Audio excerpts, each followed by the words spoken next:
Hi, it's Sunday morning. We're going to randomly talk about boxing. It's January 11th, 2025. Dwyer, gamblersadvisory.com, a free site. Bettingangle.us, a free site. Remember, the opinion you should follow should be your own. Just consider this video to be a second opinion from a complete stranger online. A few days ago, in what was great journalism, there was an interview of Donald Curry's son concerning the problems his father has had outside the ring. Right? He talked about their father-son relationship. He talked about the fact that his father has had a problem holding a job, making financial ends meet, providing for his family. Now, let me just tell you, there was a stretch there in the 1980s where there was an open question in boxing. And that question was whether Donald Curry was the best fighter in the sport, pound for pound. He had a fight with Lloyd Hunnigan. I have that fight in my favorites folder. I invite people to look at that infamous sixth round. That fight was unsatisfying. Officially, Hunnigan gets a stoppage. Curry shows class by raising his hand between rounds. But there is a clash of the heads during the round, and you never really see Hunnigan teeing off on Donald Curry. Curry would later fight Mike McCallum. Now, this is one of those treats in boxing. McCallum was having a Hall of Fame career. He's in the Hall of Fame now. McCallum would go on to be the first man to beat Julian Jackson, who looked unbeatable for a stretch in the 1980s. Well, here he was fighting Donald Curry, and you have, as the boxing analyst on the telecast, Sugar Ray Leonard. And it's fascinating. Understand, Leonard spends a big stretch of the 1980s out of boxing. He's supposedly retired. He had retinal surgery, right? You know, there was talk about whether Leonard was even healthy enough to return to the ring. So here he is. He's actually, commenting on Donald Curry, who he has not fought, right? And Leonard is super critical. This is where you find out how great fighters think, right? And Leonard is pointing out that Donald Curry is not moving his head enough. That Donald Curry isn't setting up angles correctly. That Curry is too much in front of McCallum. Now understand McCallum's nickname at the time. It's one that Dillian White has recently borrowed. In the 1980s, we called Mike McCallum the Body Snatcher. And you actually see at the start of this fourth round, and I have this film in my favorites folder here online. You'll see at the start of the fourth round, McCallum going to Donald Curry's body. Now, people should realize how good Curry was. At this stage of the fight, all three judges had Donald Curry ahead in the fight. In other words, for all the criticism Ray Leonard is heaping on Donald Curry, the judges had Curry ahead.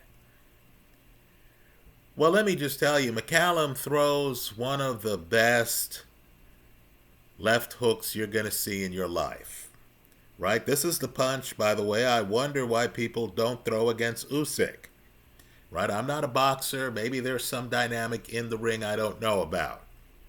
But McCallum, after peppering Curry's body, McCallum comes up top.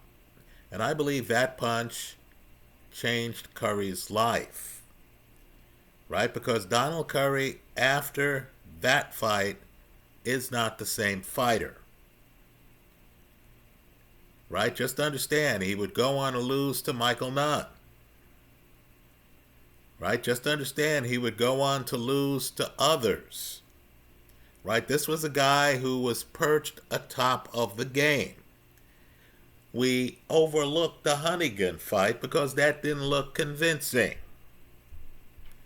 The Mike McCallum fight was different. Curry goes down hard, folks. It's not a TKO, it's a KO. The referee is Richard Steele. You might remember him from the Julio Cesar Chavez Meldrick Taylor fight. Right? Well, just understand, Curry never recovers. It's very important that we understand the risks involved in the sport. Right? Curry hasn't been able to keep his life together since then. So Curry goes on to lose a few matches. Granted, most of the losses were against elite talent, right? Michael Nunn just got in the Hall of Fame himself, right? But just understand what's involved in the sport. Curry, of course, just hasn't been responsible since then. That McCallum KO caught Curry so flush, Curry doesn't even have a hand up. Right? I believe McCallum had worked over his body to the point where, as McCallum raises his left, Curry instinctively tries to cover his body. Right? If you're a boxing historian type, and if you read that excellent article on BoxingScene.com a few days ago where they interviewed Curry's son, look at the footage here. And just understand that some fighters, when they get brutally KO'd, never fully recover. Let me talk about something else. You're 27 years old. You have a share of the title at 140 pounds. You've been paid well, right? You've received 7 figures for multiple fights. But you haven't been paid Riyadh season money.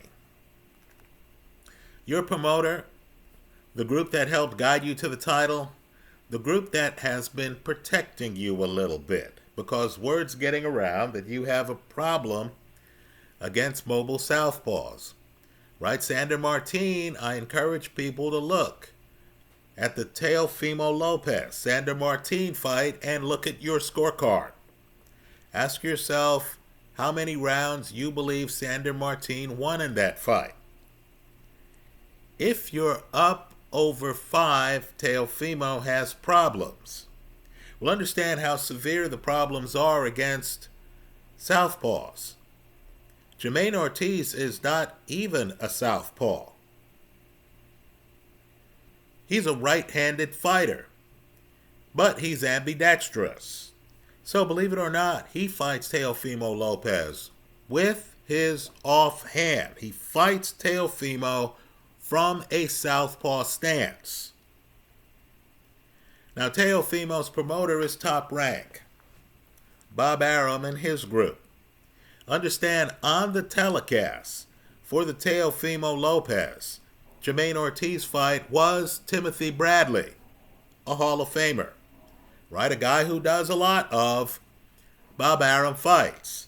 So understand, Tim Bradley is a guy who should have nothing bad to say, no bias at all against Teofimo Lopez, who of course is one of the prized fighters in the Top Rank stable. Well, Tim Bradley saw that fight, and Tim Bradley thought, as I did, that Jermaine Ortiz won that fight. Right? The same problems that Teofimo Lopez had with Sander Martin, where Sander Martin is always able to back away from the pocket. Right? Teofimo is never able to keep Sander Martin in front of him. In other words, Sander Martin is fighting the kind of fight that Ray Leonard wanted Donald Curry to fight against Mike McCallum. Right? Well, to make a long story short, Jermaine Ortiz fought the same fight. Tim Bradley thought he beat Teofimo Lopez. So, recognize, Teofimo gets that decision. Right? If you saw the post-fight interview with Teofimo Lopez, you realize that he's clueless on how bad he looks against mobile southpaws. Now keep all of this in mind, because Teofimo goes on to get other paydays, of course. right? Including a recent payday against a front foot heavy fighter named Claggett. Now, the way these boxing contracts are structured, I've read a couple of them. I've been unimpressed both times, right? Just understand the way these deals are structured is a promoter guarantees a minimum to a fighter, right? And of course, the deal stretches over a series of fights. So, Top Rank came to Teofimo Lopez and said, Subiel Matias, the former champion at 140, right? A guy who I consider flawed. Folks here online know I picked Liam Paro over Subiel Matias, and Paro beat him. Understand, Matias, in my eyes, is a great left hook and not much else. Right? If you can tilt Matias onto his back foot, and if you could deny him his left hook, in my opinion, he's in trouble. He lost to Paro, by the way, not in Australia, but in his backyard in Puerto Rico. So Top Rank was willing to pay their minimum, their contractual obligation, to Teofimo Lopez. And Top Rank said, here's a guy who has a name, who's, my words, not theirs, tailor-made for you. This is a victory lap fight. And of course, Teofimo fights at 140, loaded division, reaches Prograis, Jack Catterall, Devin Haney, if Haney ever returns to the ring. Right, 140's loaded. Liam Paro, Richardson Hitchens, who I personally think would be too much for Teofimo Lopez. Well, just understand, loaded division, payday, your minimum is hit, you're 27 years old. Let me quote the advice, paraphrase the advice, the great Jim Brown gave Eric Dickerson in the 1980s, as Dickerson was torpedoing his own career by leaving the Rams, a team where he rushed for over 1,800 yards in 2 different seasons early in his career. Right? Jim Brown said to him, look, you get your money based on what you do on the field. You have to be on the field to make the big money off the field. Right? Teofimo at 27 needs opponents like Subiel Matias. He should be grateful for having a team behind him that has guided him to a championship and has paid him over $1 million for multiple fights. Instead, we have the influence of a different market distorting the prices in boxing. Now, before I go there, before I talk about Riyadh season, let me just throw out some old man, get off my lawn type of advice that's completely unrequested, probably is not going to be listened to by 27-year-olds like Teofimo Lopez. Let me just say, I used to have some people working for me. Grew old enough where I realized I didn't need the overhead. But let's just say you have to feed your team. Right? If you're with a promoter and that promoter has given you healthy paychecks, put you in great positions, you're actually fighting in title fights, which 90-odd% of this sport never does. Right? You're known. You need to feed your team. Right? Famous story. Marvin Hagler got offered the Ray Leonard fight. A lot of money involved. His corner came to him and said, look, we'll take a pay cut to make this fight happen. Hagler, who wasn't just a great fighter, he was actually a great dude. Right? Hagler looks at his corner and says, no, no, no, I want you guys to get paid. Because Hagler understood he wouldn't be Marvin Hagler without them. Hagler understood the idea of gratitude. Right now, Teofimo, according to reports, and I was all set to release a video talking about how I expected Teofimo, who in my opinion is great in the pocket, to beat Subiel Matias. The hedge would have been the under, just in case Matias got lucky with the left hook. Right? Apparently, believe it or not, Teofimo Lopez has turned down the fight. He wants Gervonta Davis money. He wants Ryan Garcia money. He wants, if possible, to get on a Riyadh season card. Now let me just say, Riyadh season is a different market. Understand the market Bob Arum and company are in. Bob's in the boxing game. So Bob's an entrepreneur. His idea is to put two fighters together who will give a spirited match to make money off the gate, to make money off the media rights. Right? So he's trying to profit by putting on a quality show, taking in more money than he's paying out. Right now, if you're a top-ranked fighter, you want that to happen. You want it to be a win-win. You win, you get your purse, the purse you agreed to. The promoter wins by having you on the ticket. Right? Just like you want your grocery store to make money. Because you want to be able to shop at that grocery store. You want them to be able to stay open. You want it to be a win-win. Right? If you're the only one making money, that grocery store is going to go out of business. You're going to have to find someplace else to shop. Well, let me just say, Riyadh season, it's a little different here. They're in the tourism business. Understand, whenever a state gets involved and they're trying to attract tourists, they don't care whether they make money in the advertising event, because their real money comes not from the gate for the fight, not from the media rights minus media expenses for the fight.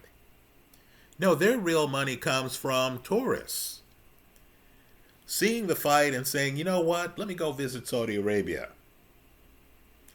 Then the tourists are in a 4 or 5 star hotel, they're in a 4 or 5 star restaurant. They leave Saudi Arabia, they're telling their friends about the good time they had in Saudi Arabia. Right? The couple goes back to Saudi Arabia. This time they bring their friends like it. And their friends tell their friends, and their friends tell their friends. Right? The event is a success, as the Rumble in the Jungle was in Zaire, as the Thriller in Manila was in the Philippines. If it raises the profile of the host country promoting the event and lures people there. So understand, Riyadh season is dealing with completely different economic expectations and budgets than Top Rank. Right? Fighters need to view Riyadh season as really the Pro Bowl. Right? An all-star game where the results actually count. The only way you get to be on Riyadh season shows is if you distinguish yourself in the ring on your shows. Right? Literally, what Jim Brown told Eric Dickerson. right? Don't give up what you're doing on the field here. If you're looking for big money off the field and later in your career, right? So let me just say, to me, Teofimo's making a big mistake. Let me also say, too, Gervonta Davis, Ryan Garcia, those are outliers, right? You can't look at the big money, fighters at the very top of the game. And by that, I'm not even talking about talent-wise. I'm talking about in terms of fan appreciation, and understand you can't predict these things, right? As I've said in an earlier video, I still consider the cash cow of the heavyweight division to be not Usyk, but Anthony Joshua,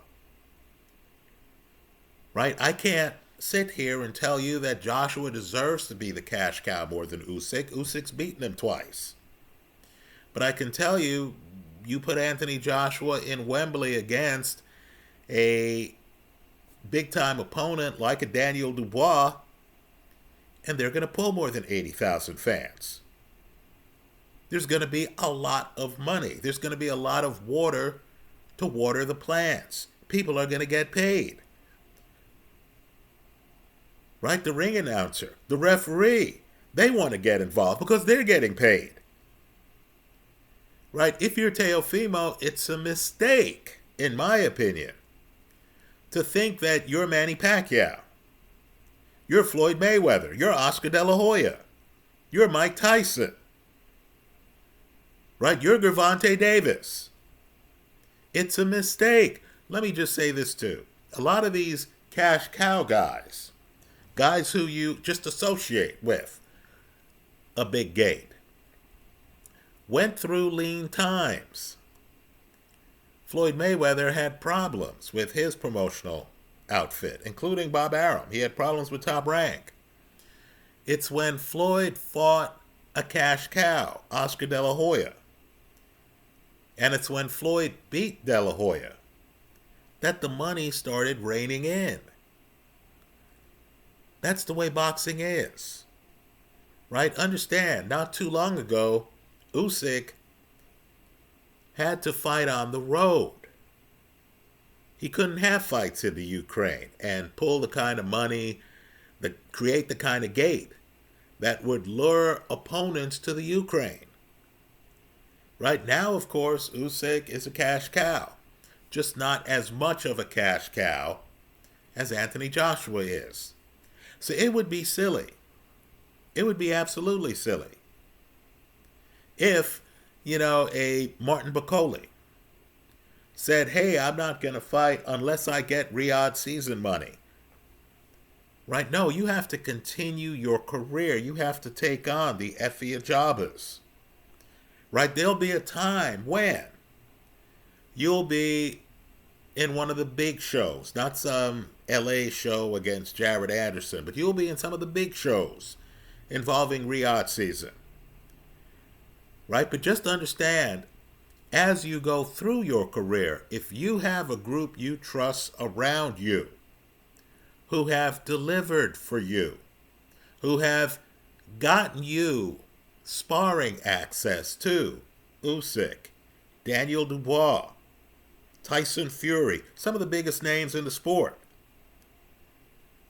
right? If you feel you could trust that group with the money, in other words, you sign a contract, you're owed X, you get paid X, right? You're not sitting there wondering about the money.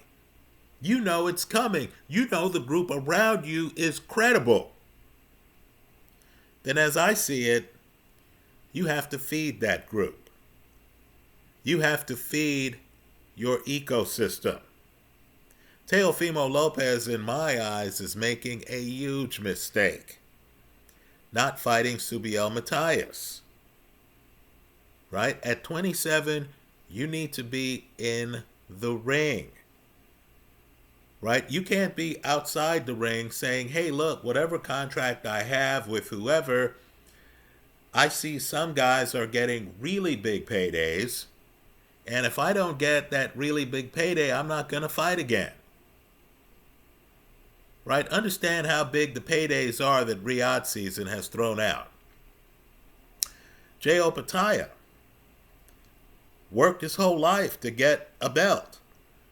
He gave up that belt because he was getting paid more to fight on a Riyadh season card. Right? Well, understand you only get to be J.O. Pataya if you've done the work up until that point. If Teofimo Lopez wants a shot at Devin Haney, wants a shot at guys who've made more money than him, if he really wants a shot at Jaron Ennis, and let's be clear on Ennis, his last couple of fights haven't exactly been that exciting. He needs to get back in the saddle. If Teofimo Lopez wants a shot on Jaron Ennis, he has to put in the work against people like Subiel Matias. So now I'm seeing that one of these sanctioning bodies, after Teofimo didn't take the Subiel Matias fight, one of these sanctioning bodies now has an eliminator scheduled involving Matias. Fighters need to figure out what they're good at and whose style they beat. Right? In my opinion, Subiel Matias is a bigger name right now than he is a threat to Teofimo Lopez.